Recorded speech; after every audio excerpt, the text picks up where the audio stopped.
That work? Excellent. Yes. Hey, I'm 1 for 4. I got my shared screen to work. As in most things computer related, it's usually pilot error when something doesn't work for me. I'm glad we got that straightened out. So I think I want to be mindful of people's time. So I think we can go ahead and get started. And if there are any stragglers that come in, we can get them up to speed as well. So I'd just like to welcome everybody and thank you all for your time this evening. This was a special meeting that we wanted to hold, really an educational event to give a little bit more information about those that are potentially eligible properties for the National Register. So about this time last year, there was a architectural survey that was done, and within that, it looked at all of the properties, both residential and commercial here in the city. And then basically the report went through and listed the properties that were potentially eligible for National Register designation. And so in doing this, we have subsequently applied for and received grant funding to be able to assist those that are interested in joining the National Register. So assisting property owners with the opportunity and basically the application process into the National Register. So this evening we've invited Joe DeRose from the Wisconsin Historical Society to give a presentation and really give an overview of the National Register process, the tax credit process, as well as to answer any questions that you may have. So, following this, we'll be looking to have a little bit of a Q&A as well as looking to get some information from folks if this is something that they're interested in, and we can potentially begin moving forward with that. So without further ado, I'd like to pass it over to Joe and thank him again for joining us. Well, thanks, Doug. Yeah, like Doug said, my name is Joe DeRose. I work at the Wisconsin Historical Society in Madison. Welcome to my bedroom, such is life. I'm going to talk a bit about the National Register program, kind of what it is, and maybe more importantly, what it isn't. There's a lot of misconceptions about what the program is. Like Doug mentioned, Monona in the past has received grant funding from my office to undertake a survey of historic buildings in Monona. And properties were identified as being individually eligible for listing, and potential historic districts were identified. So now the next step is for the city of Monona to apply for funding to prepare these nominations if people are interested. And by all means, you do not have to participate in getting these grants. You're not required to. So the National Register, what is it? It's the country's official list of significant properties. It's got its start back in 1966 when the National Historic Preservation Act was passed. It was a response to the urban renewal programs that were wiping out historic neighborhoods around the country, and people were getting very upset about this happening. So they decided to create something to kind of draw attention to important resources. And it's important to remember that the National Register is an honorific program. It's kind of ironic. They created it because buildings were being demolished, but something that's listed on the National Register doesn't prevent it from being demolished. So, but it does draw attention to it, and sometimes that's enough to save the day, if you will. The program's administered by the National Park Service. So since it's a federal program, you can be certain it's going to have rules. In a nutshell, what these rules are, for a property to be listed in the National Register, it has to be at least 50 years old. People in Europe kind of laugh at us when we get all excited about a 1920s bungalow being significant, when they have cathedrals that are hundreds of years old, but hey, that's what we got, that's what we work with. The National Register feels that after 50 years, enough time has passed that you can objectively look at a property and evaluate its significance. You're not caught up in the heat and the passion of the moment. There's also enough time for kind of scholarly discourse to take place to kind of identify what the characteristics of this significance is. So property has to be at least 50 years old. Has to have integrity. That's a fancy way of saying, does the property still look like it did when it was built or when that important event happened there? If the building has had its front porch removed, if the windows have been altered, if artificial siding's been applied, an addition put on, the original owner might come back and go, well, the neighborhood kind of looks like where I live, but that doesn't look like my house. So it's got to have that integrity. It has to be 50 years old, has to have integrity. And then the big thing is it has to be significant for some reason. And there's 4 different criteria that we can use, and you only have to ring the bell for one of these criteria. One is a property can be listed in the National Register because it's historically important. North Hall in River Falls, for example, was listed in the National Register because this is where the normal school was in River Falls, where the UW River Falls got its start. That's where it happened. And that's the important thing to remember with the National Register. It recognizes properties that have played a significant role in our community or state or country's history, and they're still there. You can see them. It's very different than a historic markers program. I think we've all seen historic markers that are like in a parking lot, and they'll say on this site, back in 1830, the first log cabin in the county was constructed, and you look around and it's like, there's a McDonald's, there's a Walmart, there's no log cabin. That doesn't mean that that story's not worth telling. It's just a different approach to history. So the National Register is that tangible link to our past. Sort of in the same vein in history is something can be historically important for its role, for its association with a prominent person. The Roundtree Mansion in Platteville, for instance, this is where Mr. Roundtree lived when he laid out the community of Platteville. Again, that's where he lived when he was accomplishing this very significant event. Most properties get listed in the National Register because they're architecturally significant. They're a great example of an architectural style. They have all the bells and whistles. The Neal and Walker House in Wauwatosa, for instance, is a textbook example of the Queen Anne style of architecture. This is a style of architecture that was popular in Wisconsin from about 1880 to about 1910. It's characterized by having a very asymmetrical massing, a variety of wall materials, in this case, clapboard wood siding on the walls, and then wood shingles up in the gable peaks. And then probably the most defining feature of Queen Anne buildings is they have a corner tower that is still there. So that building has all the characteristics of the style. It's the best example in the community, therefore it was listed in the National Register. We can also list properties in the National Register for their archaeological significance. Monona, for instance, has 3 sets of mounds, Indian mounds, that are listed in the National Register already. And they're listed because of the ability to study them and learn from them. Wisconsin's one of the few states in the country that has an underwater archaeology program, which makes sense when 2 of your state's borders are bounded by Great Lakes. We have over 700 shipwrecks in Wisconsin waters.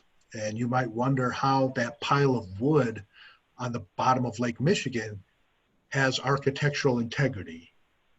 Doesn't look like a ship anymore.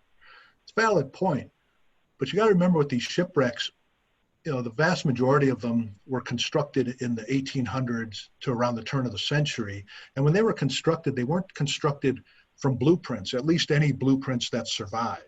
So the only way we can learn about how these vessels were put together and the role that they played in our maritime history is by diving the wreck, and our underwater archaeologists can actually piece it together visually and by mapping it to see how it was constructed, and they can learn from it that way.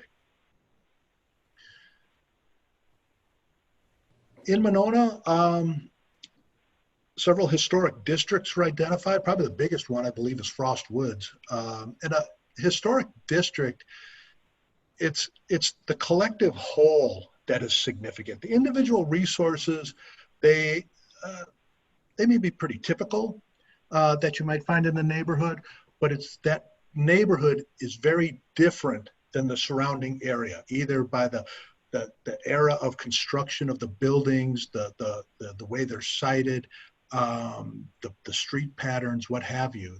But when you're in a historic district, you should have a sense that you are stepping into something distinctive. So this is just an example of one in Wauwatosa, a small residential district composed of buildings that were constructed between 1844 and 1927. That's a broad range of years, but these houses are fairly large scale and very high style examples of what they are. The surrounding areas, the district is bounded by the dark black line on the map. The surrounding areas, the buildings are much smaller in scale. They're usually more recent. Now, with the historic district, everything in the boundary is listed in the National Register, whether it was built in 1850 or last week. Everything in that district is listed in the National Register. Now, you'll notice there's a couple of buildings that have cross-hatching on them. Those are considered non-contributing resources, and it's because those are schools. This is largely, well, it's a residential neighborhood, and there's a couple of big school buildings there. They're very different than the houses, so they don't contribute to the residential feel of the neighborhood. So even though they're listed in the National Register, they're considered to be non-contributing, and I'll touch on that a little later on what that means. But they're still listed in the National Register. Now, I'm not going to give you a quiz, but I've worked in similar jobs in Arkansas and Illinois and Michigan, and before coming to Wisconsin 30 years ago.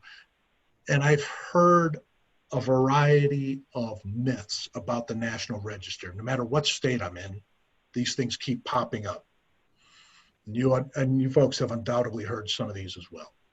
My favorite one is that if my property gets listed in the National Register, I have to open it up to the public. This is actually a 1950s photo of a parade of homes in Madison, but the answer is false.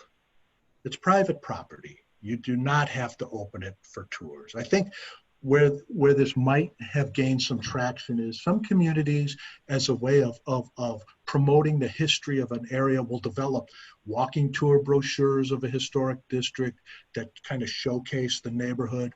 But again, the public, they can't go on your property, they can't go in your house, obviously. If my property is listed, I can paint it any color I like. I can even paint it pink with blue dots if you want. And that's true. The National Register for private properties is not a regulatory program. It's an honorific program. The only time it becomes regulatory is when either state or federal funds, licenses or permits are involved in a project, or if it's municipally owned, like a city hall or a library or even a park for that instance. If they're municipally owned, the municipality is required to work with my office on any long-range plans they have that may impact that resource. But for private property owners, using your own money, you're not required to get our permission. You can do what you want to the property. Some people feel that if their property is listed in the National Register, they got to live in a museum. They can't change a thing. And that's false.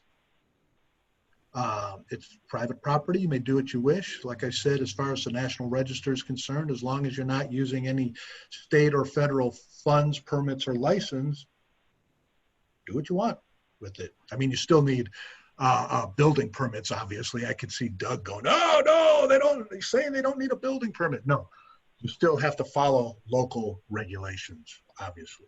But as far as my office is concerned, you do what you want.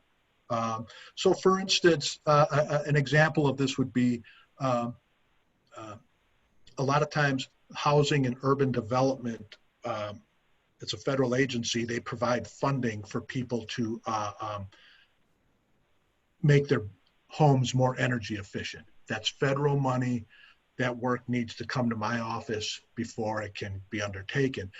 But the private property owner isn't responsible for doing that. That's the federal agency that's required to do that. The reason it is because the federal funds that are being used. There's a school of thought that people feel that anything that's over 50 years old is eligible for listing in the National Register. This is a property that was very near and dear to my heart in Stoughton. It was the first house I ever owned. It was built in 1916. The building has incredible integrity. The kitchen, for instance, only had one electrical outlet. I think one of the bedrooms had a closet, but none of the other ones did, because back in 1916, that's not what they did. So the building had great integrity. It was old enough, but if you've ever been to Stoughton, you'll find dozens and dozens of houses like this. So it lacked that significance. The people that owned it, it was an interesting story. A middle-aged couple from Norway. There's a stunner. Norwegians moving to Stoughton. But, you know, he worked as a janitor at the local church, and, you know, this was a big deal to them, I'm sure. Probably the first house and only house they ever owned. But as far as the National Register was concerned, it's not a significant resource. So I mentioned how the program is largely honorific. There are economic incentives for people that own National Register listed properties. There's two different tax credit programs. They're not grant programs. They're credits off of either your federal or your state or both income taxes owed.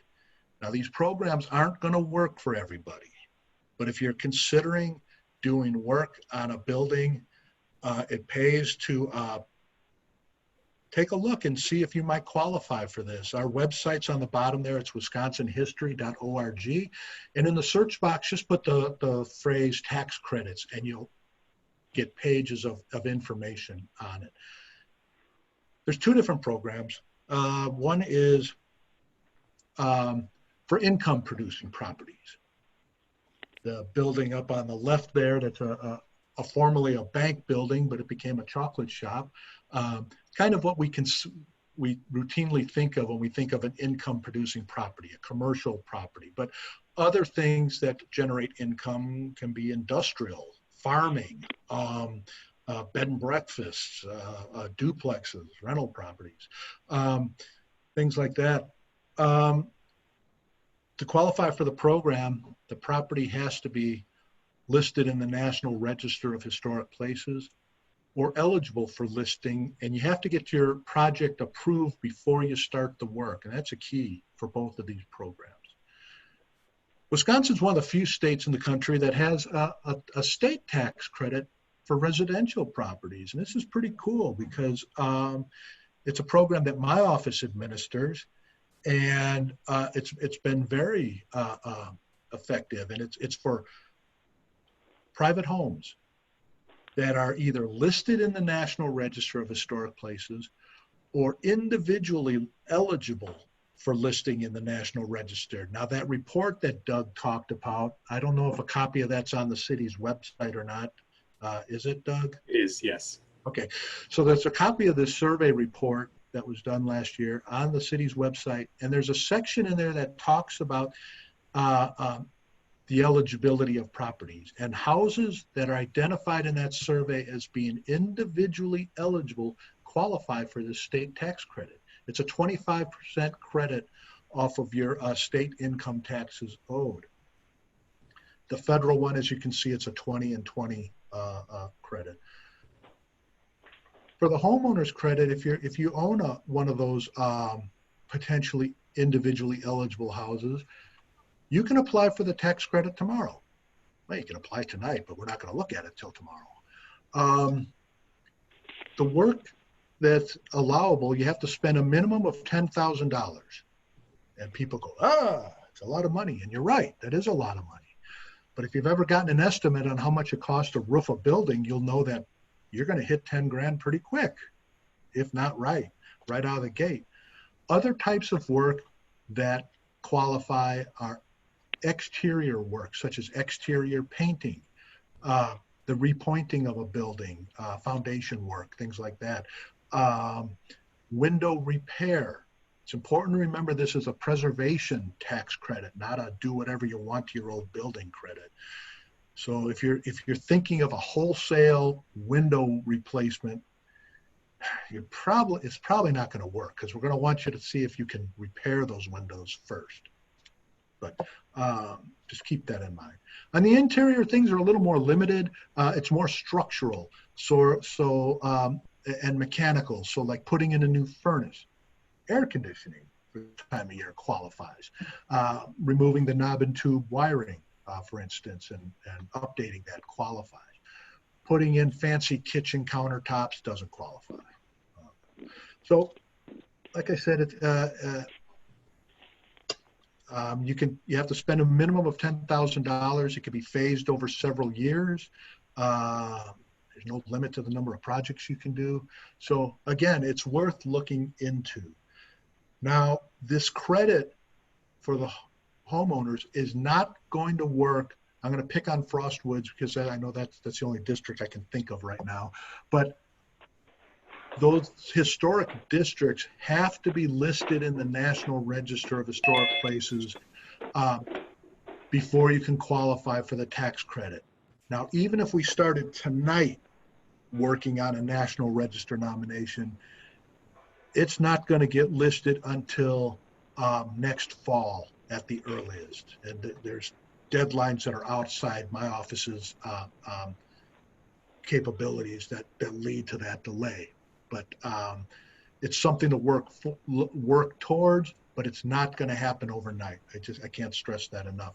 The homeowner credit, you have got to get it approved, your work approved by my office before you start it.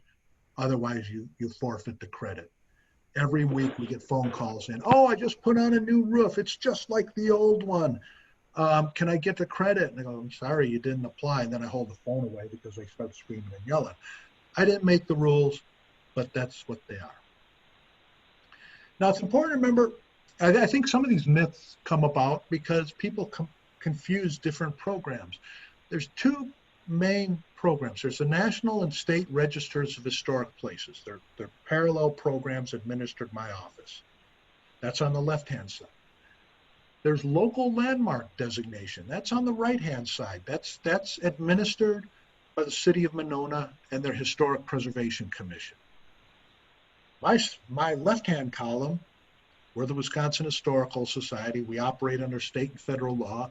We only review state and federal actions. Remember those federally or state funded, permitted, or licensed projects. It's honorific, and it opens the door for tax credits. That local designation on the right-hand side, my office does not get involved with that. There is no automatic tie-in from the National Register to a local landmark. If something gets listed on the National Register, it doesn't go boing, become a local landmark. There's a separate process, and that's done by the City of Monona. It exists under local zoning. Local landmark designation is a form of zoning.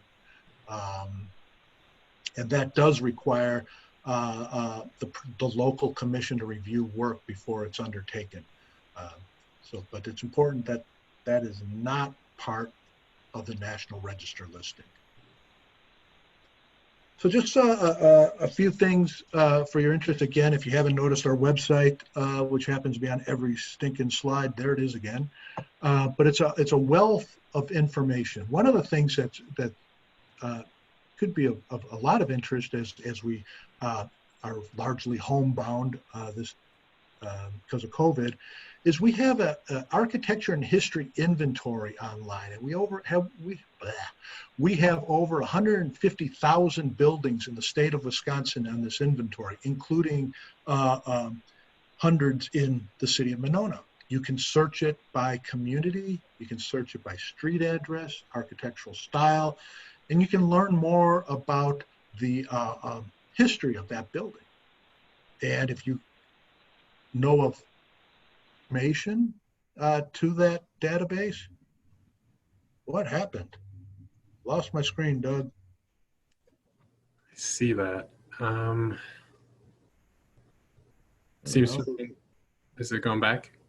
It's up for me. Do you see it? Yes. Okay. There it is. I don't know what I did. Sorry about that.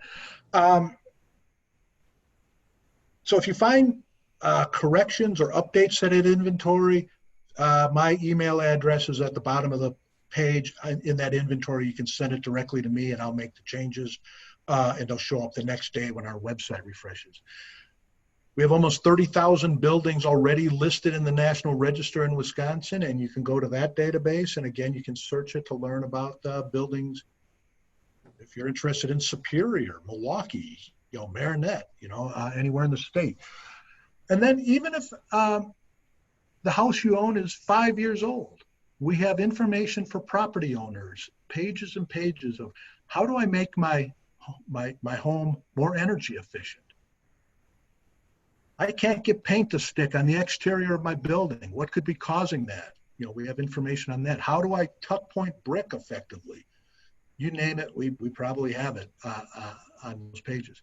And then we have one of the largest collections of historic images you're going to find anywhere in the world. That database that we have, now you might think that that database has photographs going back to the early 1970s. And you might think, that's not that old. It's 50 years old. But a lot of times our photos show what a building looked like before it was changed, before artificial siding was put on, before the porch was removed. So yeah, they are historic images.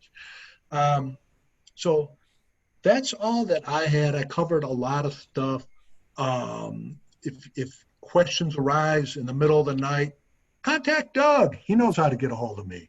But this is not a process that's going to be decided tonight. So if things pop up, feel free to contact me directly or Doug, and be happy to answer them. But I think we're going to open it up for questions now, Doug. But thank you for participating tonight and taking some time out of your evening. I appreciate it. Thank you. Thank you very much, Joe. That was great. And I do apologize. I had meant to do, when I was doing introductions, for us to go through the room, if you will, and each introduce ourselves. So I can just do a quick intro, and then I'll read through the process list. Doug Plowman, I'm the city planner at the City of Monona, and I will pass to the Hull. Would you like to introduce yourself? Yes, Dennis and Victoria, or she goes by Tori Hull. We live in the Bull Rod House right on Toniawatha Trail on the lake there. Hi. That's one of the eligible houses, if I remember right, the Bull Rod House. We figured it would be. Yeah. That's one of those houses that's significant. And I'm just going off the top of my head here. So if I remember right, it's a great example of Tudor Revival architecture, but then it's also got a great history associated with Mr. Borod, the artist. The Frank Riley home too. Yeah, and Frank Riley, who is a great Madison architect historically. So it's a beautiful home. Yeah. We love it. I will ask Jen DeVell next, please. Sure. Hi, my name is Jen Davel, and I'm the Deputy State Historic Preservation Officer at the Wisconsin Historical Society. And I guess I'm Joe's supervisor. Joe's awesome, and we're going to miss him greatly when he retires. Yeah, I'm gone in September. I'm following in Rick Bernstein's footsteps. I know he's here tonight, and we used to work together. And that's why Jen's here. She thought somebody should know what the hell does Joe do when he goes to these meetings at night? You know, so I asked her to kind of tag along and see how these peel back the curtain, so to speak. We knew you'd be awesome, Joe. Thank you. Next, I will ask Jeff Carr, please. Yes, I'm Jeff Carr. I'm with the Monona Grove School District. Thank you. Good evening, Jeff. And Jeff is here because the Winnequa School was listed as potentially eligible in the 2019 report. Yeah, Jeff, one thing I want to stress about that, if the building does get listed, while the school district is required to inform my office of work they're going to do, our role is not to stop you from going ahead with what you're doing. Our role is to make recommendations on how we see fit, a way to help you achieve what you're doing and hopefully preserve the character of the building. But I can't stress that enough, that we're not there to go, stop, thou shalt not do what you want to do to your school. We completely understand that buildings need to change to accommodate changes in educational practices, growth, what have you. All right, thank you very much. Next, I will ask Arlen Kay, please.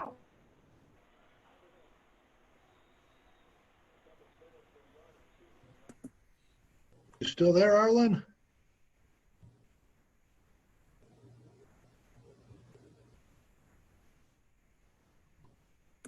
My signal is very weak and I go in and out. So I'm here now. Could you just briefly introduce yourself and the property that you're representing tonight, please?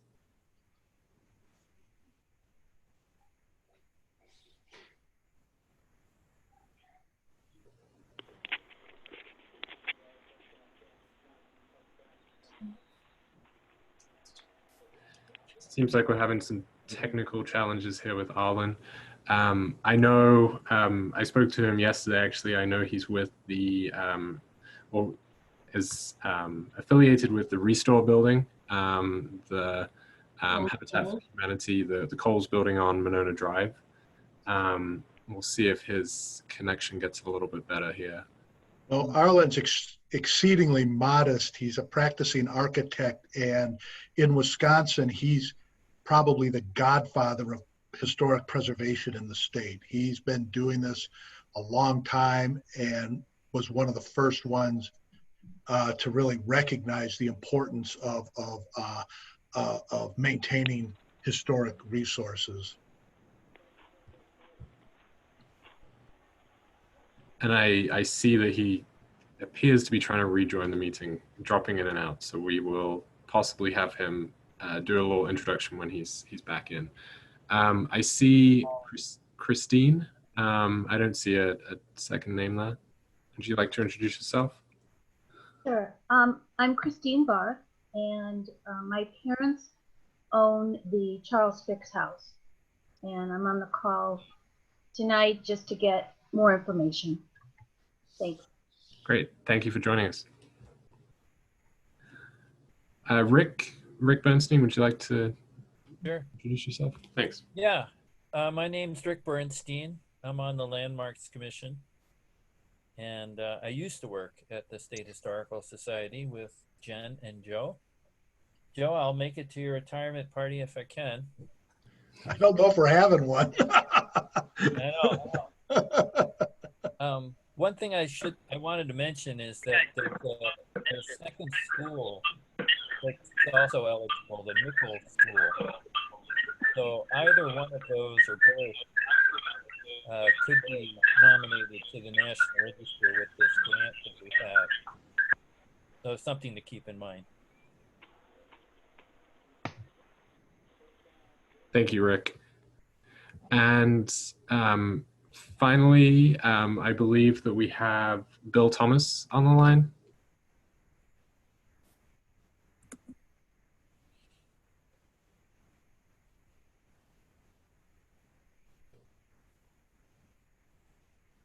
Bill, are you there?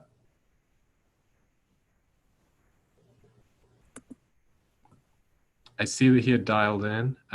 He is one of the 2 phone lines that had dialed in. He and his wife Kathy live at 5903 Winnequa, which is the international style home that's also in the potential Frostwoods district as well.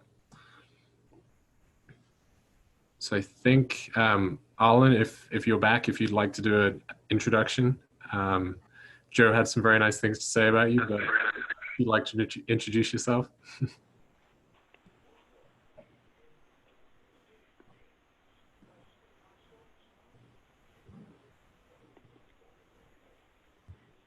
Are you talking to me? Yes. Would you, I think the connection seems to be a little better if you'd just like to introduce yourself, if you don't mind.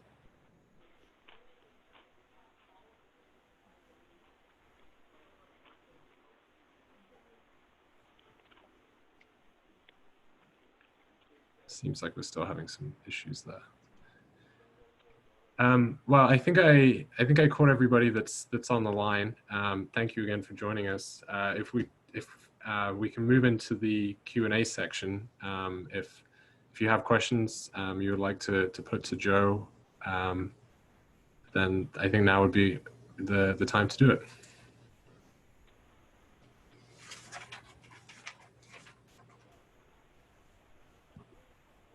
Let me just chime in then.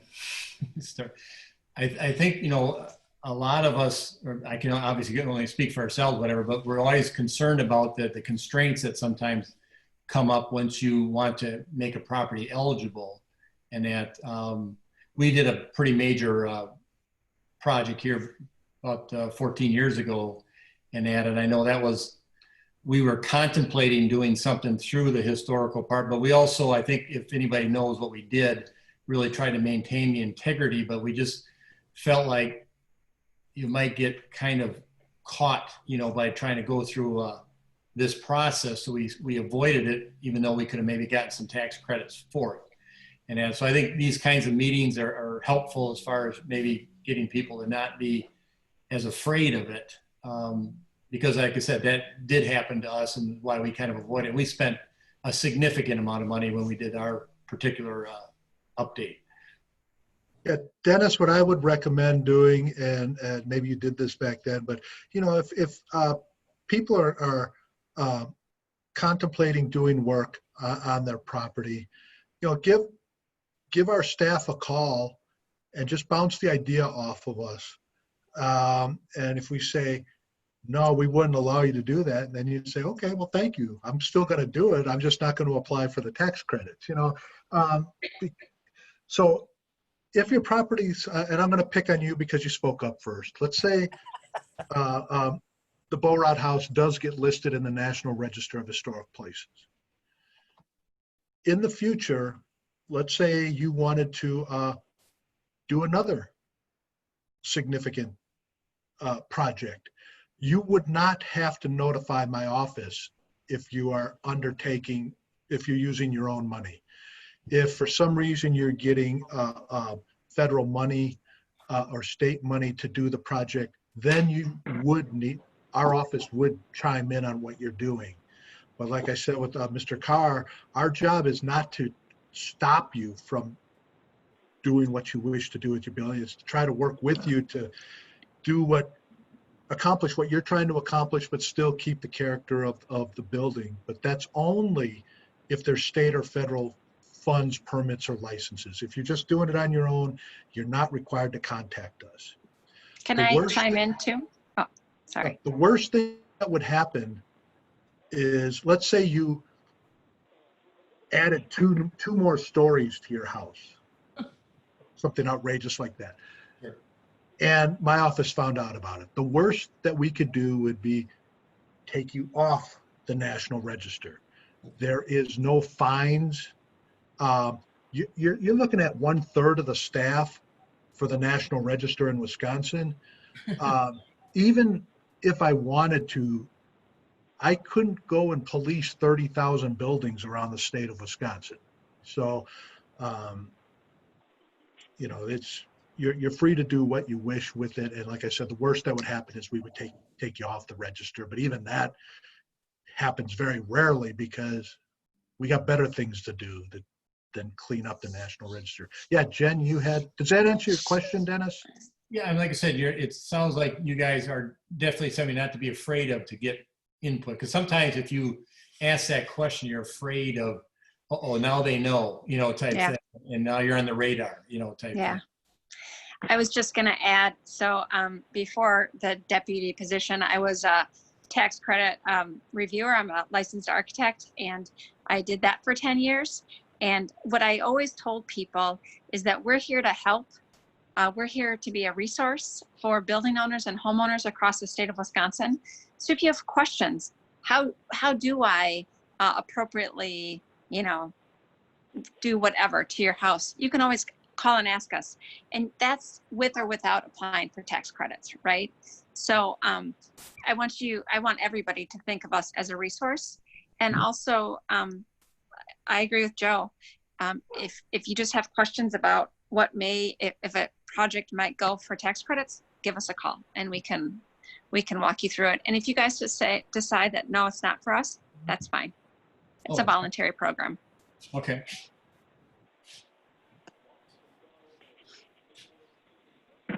Now, the next step for the city here would be to see which property owners of the individual properties wish to go forward with a nomination, which historic districts does there seem to be enough support to go forward with the nomination. The city's not going to go forward with something unless there's buy-in from the property owners. Now, with that said, I forgot to mention this with the historic districts. Remember how I said everything in that neighborhood is listed in the National Register? The only way to stop the nomination is if a majority of property owners would formally object to that district being listed. So for the sake of math, let's say there's 100 property owners in a historic district. 51 of them would have to notify my office and say, we object to listing of this neighborhood in the National Register. If that does not happen, the nomination will still proceed and the district will get listed. And let's say there were 49 property owners that objected. It's not a majority. Their properties are still listed in the National Register. So that's it's an all or nothing type thing. I mean, if you're in a district that gets listed, everybody's listed, even if they didn't want it. Unfortunately, that's the rules of the program. Yeah, I don't think the city has any intention of nominating the district unless there's a real showing of support. And I think primarily what we were hoping with this project was to get a few owners interested in the benefits of being listed on the National Register as a way of showing people there isn't that much to be afraid of. So we're kind of doing this as a pilot project to bring other people in, primarily in the district. So you'd be doing the city a favor if you got your house listed on the National Register. So we're encouraging you to be part of this program and help those other properties in the district see the benefits of being listed. Yeah, if you're interested in seeing kind of what's been going on with the National Register, just take a look at Stoughton, for instance. I think there's half a dozen residential neighborhoods there that are listed in the National Register, and you never hear a peep about it. Madison's a different animal, but for the most part, the National Register is a benign listing. Evansville, for instance, most of the cities listed in the National Register, and people still do what they wish to. You're so speaking my language here. Mr. Evansville. I was born in Stoughton Hospital and raised in Evansville. Yeah. So I mean, most of Evansville is listed. The whole downtown. God, I can't remember the name of the street, but the main drag that goes out past the Eager Library, all that's listed in the National Register. And I'd be surprised if people even know that it's listed in the National Register. It's been listed on the National Register for almost 40 years. So, people that were around when it got listed are probably long gone. Yeah.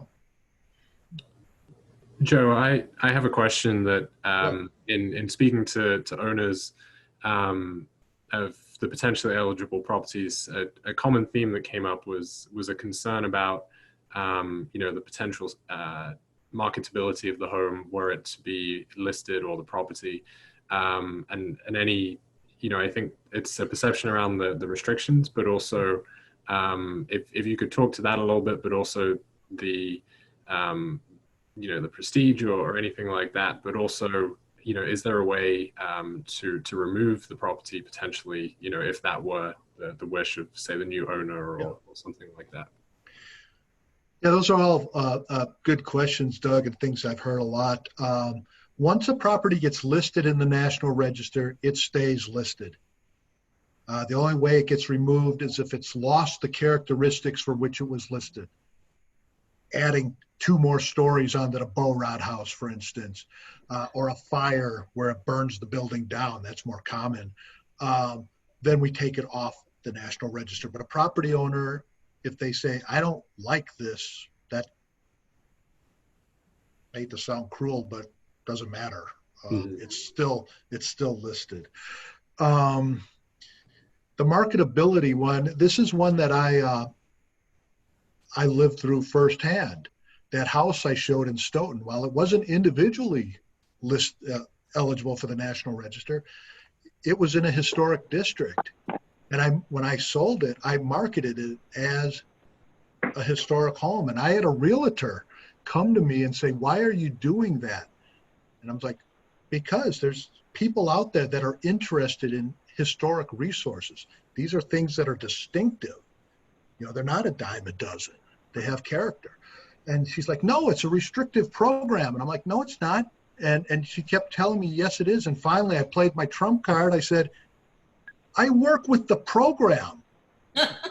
It's not a regulatory program. And she still didn't believe me.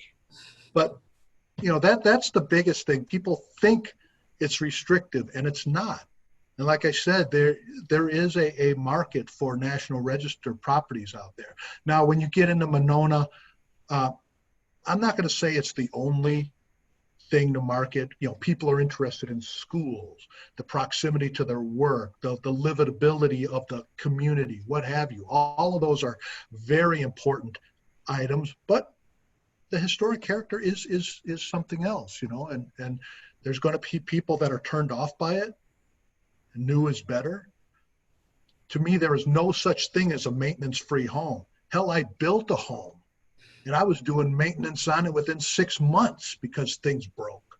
So, you may be dealing with 100 years of deferred maintenance, but no, I wouldn't see it as a negative. And that leads me to another question that comes to mind, and I'm thinking of this in some ways for the folks that couldn't join as well. We are, we can share this video with them after the fact potentially, but one that comes to mind is for nonprofits or those that maybe wouldn't be able to take the tax credits directly. Could you talk a little more to the sale of those and how that would work?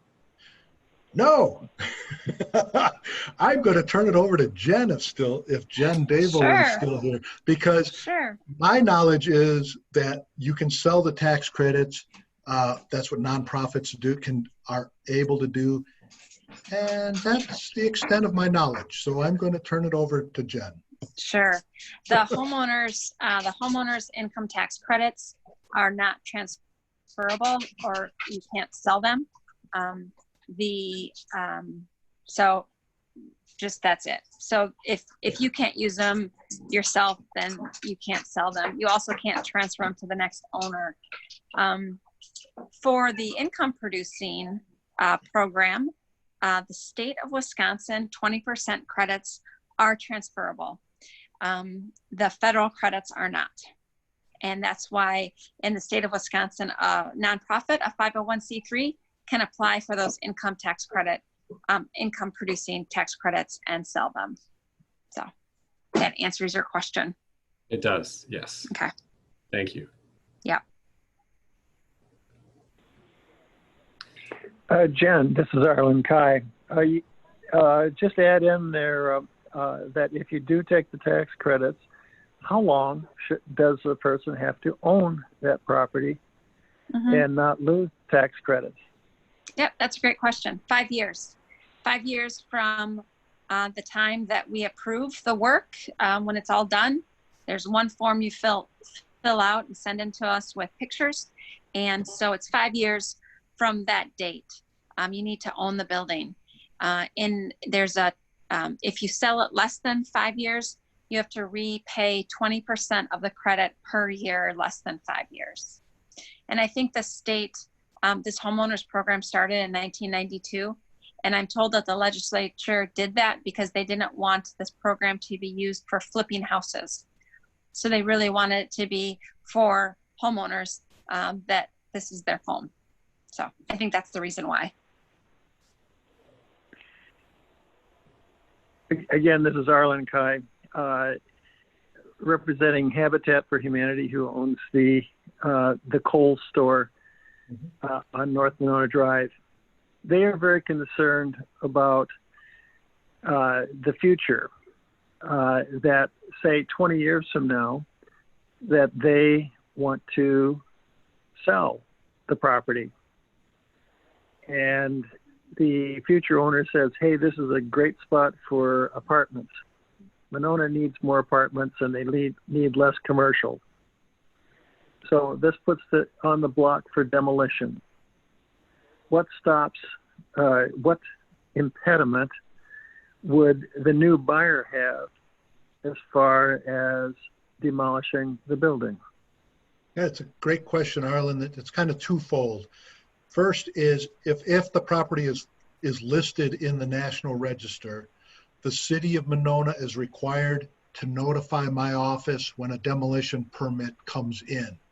So let's say you folks come in for a demolition permit. The city sees that it's listed in the National Register.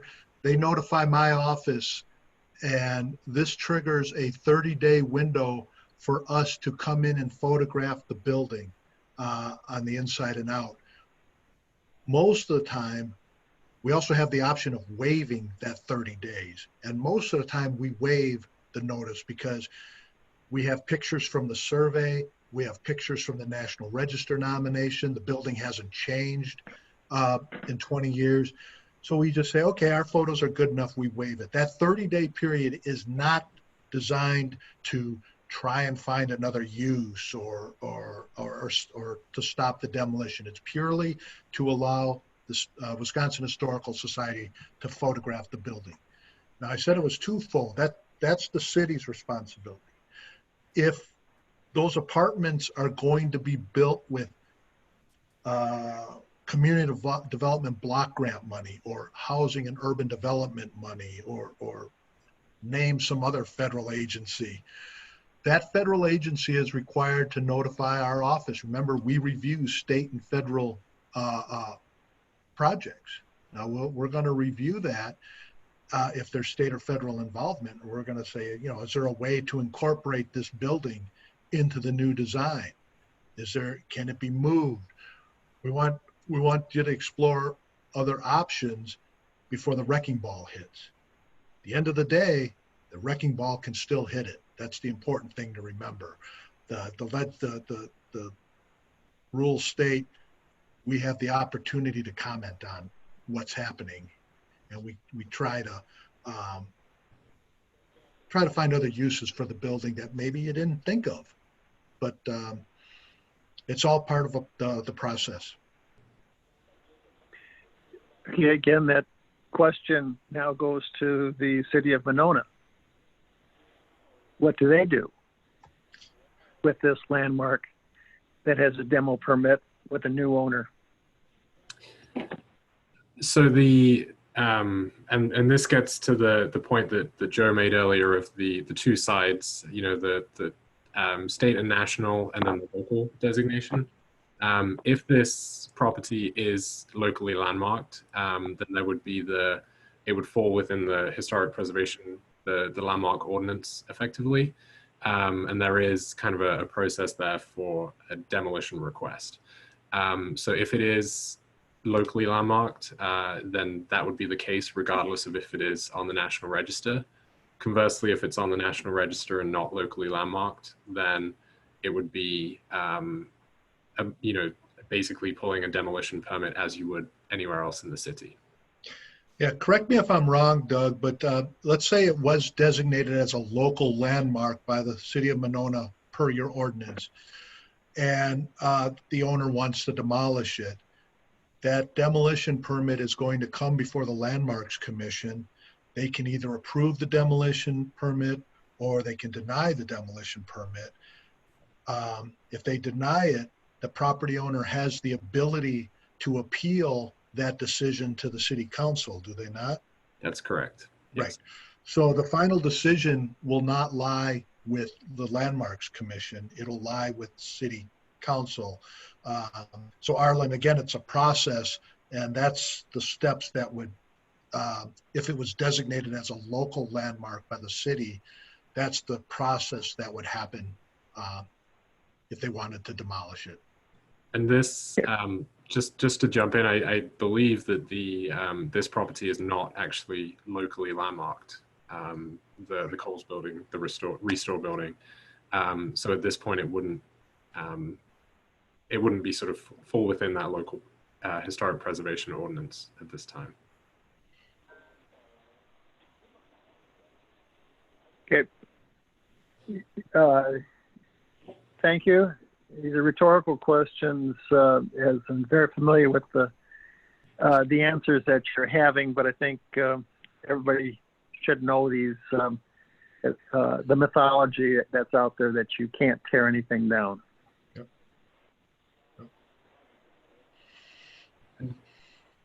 If there are no other questions, I think my last question to Jen and Joe would be kind of if people are either in the meeting and interested or watching this and interested, could you just explain a little bit more about the National Register nomination process for those that have been, listed as potentially eligible, please? Sure. Yeah, the next steps are a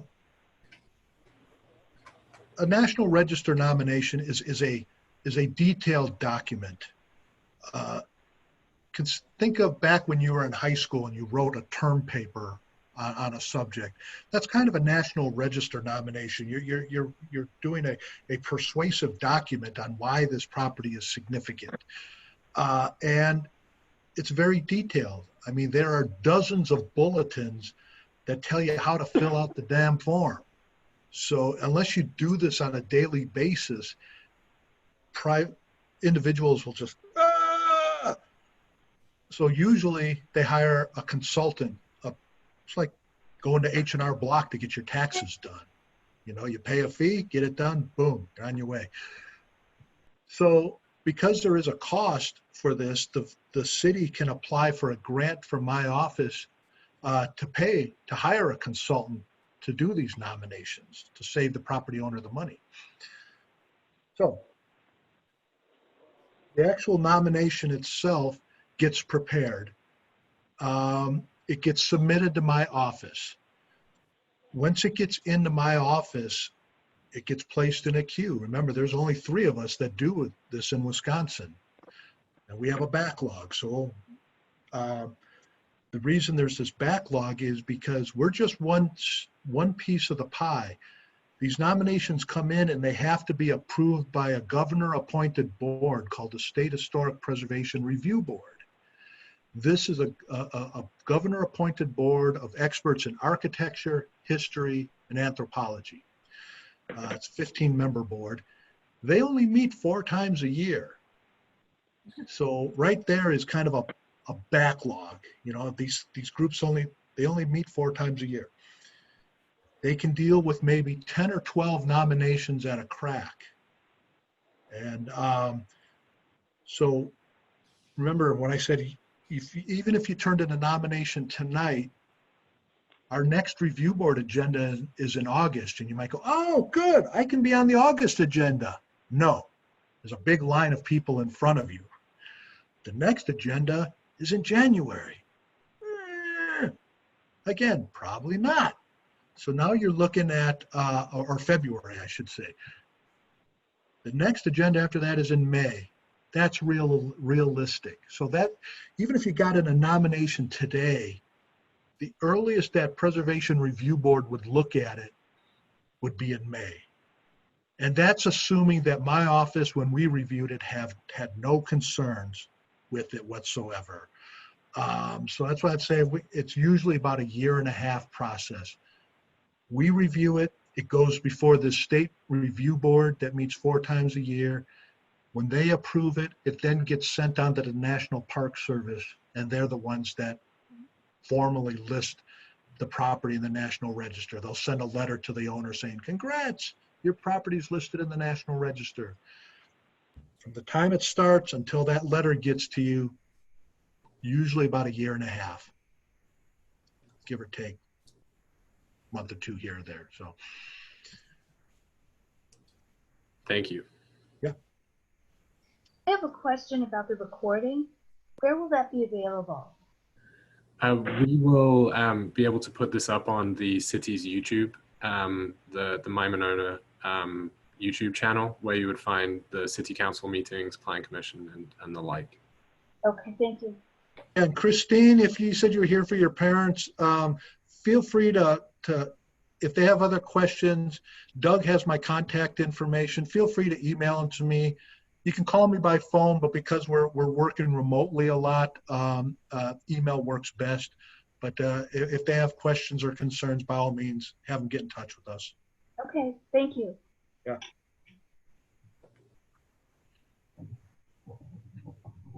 Are there any other questions for the group?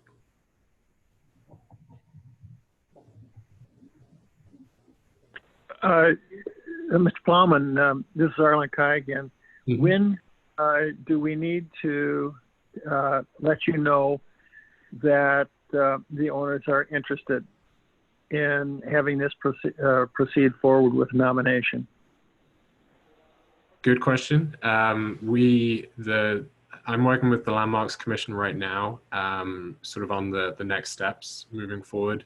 I would say, in an ideal world, we would have answers probably by the end of next month, I would say, just so that we can start putting, we're moving through the timeline of the grant funding that we do have. So we are sort of conscious of that timeline itself, the grant funding to assist in nominations. So I think, by the end of August, ideally we would have a list of those that are interested. I would say even at that point, it isn't binding by any means. We would just include that property within the RFP and sort of get the pricing from consultants for that before we would then proceed, with the potential starting to work on that nomination probably 6 weeks after that, somewhere around there. So definitely expect to be hearing from me. I've been sort of amassing email addresses and contact information throughout this process. So feel free to contact me, and this goes to anybody on this call. Feel free to contact me. My information was on the letter that was sent out, but also I'll be reaching out probably within the next couple of weeks just to check in, and we can go from there.